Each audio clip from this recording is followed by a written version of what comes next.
நிலைப்பாடுன்னு ஒரு கருத்து வந்து எல்லாருமே முன்னெச்சு. என்னை பொறுத்தவரையிலும் என்றைக்குமே ஒரு புரட்சித் தலைவர் காலத்தில் இன்று வரையிலும் ஒரே நிலைப்பாட்டிலே தான் இருந்து கொண்டிருக்கிறேன். இப்போது வருகிற பிரச்சனைகள் ஒன்றின் பின் ஒன்றாக பார்க்கின்ற போது திமுகவில் மட்டும் குடும்ப அரசியல் அல்ல, இன்று இவருடைய அரசியலிலும் மகன், மைத்துனர், மாப்பிள்ளை போன்றவர் தலையீடுகள் இருக்கிறது என்பது நாடறிந்த உண்மை. ஒருவருடைய வாழ்க்கையை பொறுத்தவரையிலும் அரசியலில்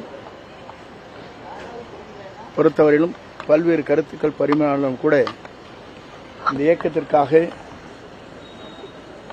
புரட்சித் தலைவர் காலத்திலிருந்து புரட்சித் தலைவர் அம்மா காலம் வரையிலும் இன்று வரையிலும் இந்த இயக்கம் வலிமை பெற வேண்டும்,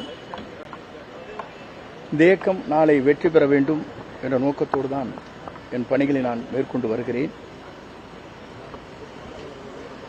தன்னால் முடியாததை முடியும் என்று சொல்லி தன்னையும் ஏமாற்றிக் கொண்டு மற்றவர்களையும் ஏமாற்றக்கூடாது என்பதுதான் தத்துவம்.